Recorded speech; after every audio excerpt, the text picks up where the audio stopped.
Hi, my name is Paul Grogan, and in this gaming rules video I'm going to be going through the differences between the original version of Through the Ages and the new version of Through the Ages. So the original game, this is the 2006 original box.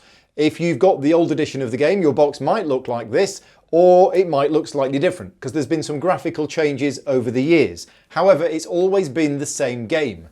2015 brought us a new Story of Civilization, which is not only graphical changes and a new box, but also a number of rule changes. So yes, so this video I'm going to be covering the differences between the old and the new, comparing them, and hopefully you'll find it useful. So the first big change is in the artwork, illustrations and graphic design. Everything in the game has had a complete overhaul. So all new artwork for all the cards, and yeah, complete redesign of all the graphics.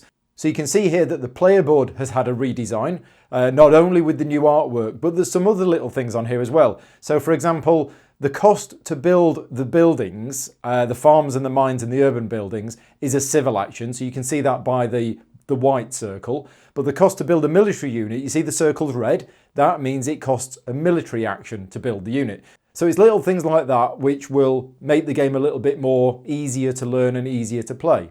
The military scoreboard, the science track and the culture track have also had a graphical redesign, although they do function in a similar way. You'll notice that there is an area at the centre of the military track. That's for shared tactics, which I'll come on to later on. Also, in this new version of the game, there are no limits on military strength, science and culture production. There used to be a hard limit on them in the old edition, and now there's no limits. Another useful thing about the graphic design on the new cards is that the cards which you play as your political action all have a crown in the top left, as you can see from these cards. So there was some confusion before of, oh, when do I play this card? And now it's fairly simple. If there's a crown in the top left, that's your political action. The end of age board has also had, well, first of all, we have an end of age board, which we didn't before. You just used to put the cards on the table. But now you can see when we take the last card from that age, it reveals all of the steps that you need to follow at the end of that age. So it goes through all of the things you do at the end of that age. The rules haven't changed, it's just graphically clearer.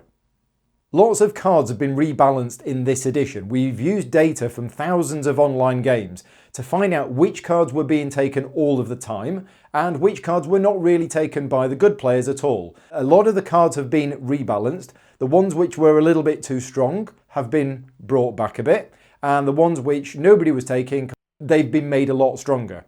Some of the other cards have just had some slight tweaks, like changes to the cost of them or the science cost, but you know, the cards are essentially the same, and other cards have had completely new abilities as well.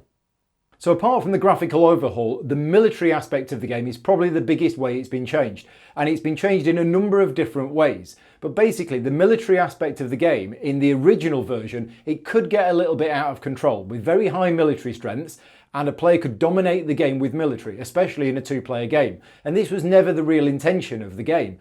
The idea was that you're not supposed to be able to win the game with military, but you can certainly lose the game if you don't have it. However, after lots and lots of data was analysed from lots of games, it was found that military can very often become the dominating factor in the game. So there's a number of rules changes that have been made for this edition. The first one is that you are no longer allowed to sacrifice units in aggressions or wars. Okay, that's quite a big change. So in the old edition of the game, you were able to sacrifice both the attacker and the defender, and now you can't do it at all. So no sacrificing of units in aggressions or wars from either side. The second big change is the way that tactics work. So the tactics cards are played as normal, and you get use of it as soon as you play it. But then at the start of your next turn, the tactics card is moved into the shared area. You put your marker on it to show that it is yours, but now at some point later in the game, other players can spend 2 military actions and they can adopt that tactic as well. So you don't lose it, but they've got it as well. It's effectively the same as them drawing and then playing the card. Now, in this example, green and red have now adopted the fighting band. If red at some point later in the game plays their own tactic, so the conquistadors, then red will get that tactic exclusively for one turn. But at the start of red's next turn, that card will be moved to the shared area And then, for example, even later on, green could spend 2 military actions and green could adopt that tactic as well. So you can only ever have one tactics card that is yours at any time, which is why you've only got one of the banner tokens. Another thing you can do in the new version is when somebody plays an aggression against you, you play your military cards in defense. Now, in the old edition of the game, you were only able to play defense cards, and these would give you a certain number of defense points depending on the age of the card.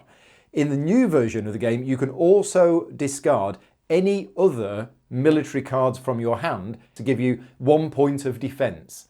Now, there is a limit on how many cards you can use to defend yourself, which is equal to the number of military actions that you've got.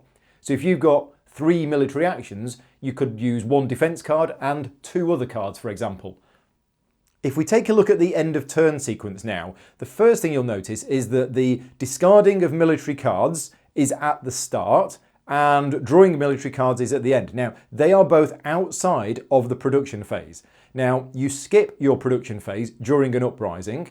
So what this means is even if you do have an uprising, you still have to discard cards, military cards, and draw military cards after the production phase is finished.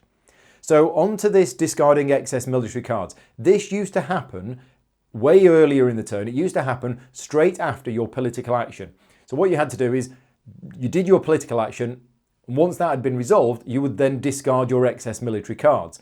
But quite often you would then play your turn and go, oh, wait a minute, I've changed my mind. I kind of wanted to keep that one. So by moving it to here, it doesn't really change the game that much. It just makes it a little easier to play. So discarding of excess military cards happens now at the end of your turn, and it happens at the start of your end of turn sequence.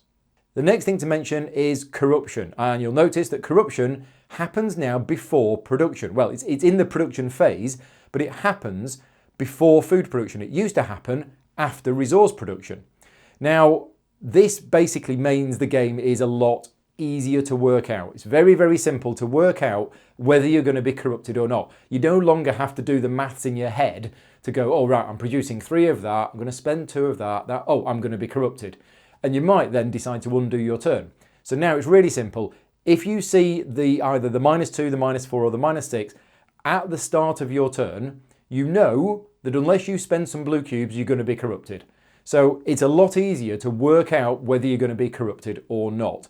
To compensate for that, you have actually only got 16 blue cubes in your blue bank instead of the 18 that you had in the original game. Another slight tweak to the rules is that when you replace a leader, so when you've already got a leader into play and when you play a new one to replace him, that you get the civil action that you used to do that back. So that doesn't mean it's free. You still need to have a civil action, but when you use that civil action, you get that civil action back. Players resigning from the game is still a part of the game. However, if you declare war on somebody and they do resign on their turn, then actually the war isn't completely wasted. You gain 7 culture instead. It's kind of as if it was the armed intervention card. Also, you're not allowed to resign during Age 4. So that's it. I hope you found this video useful in comparing the old edition of the game to the new edition. Take care and thanks for watching.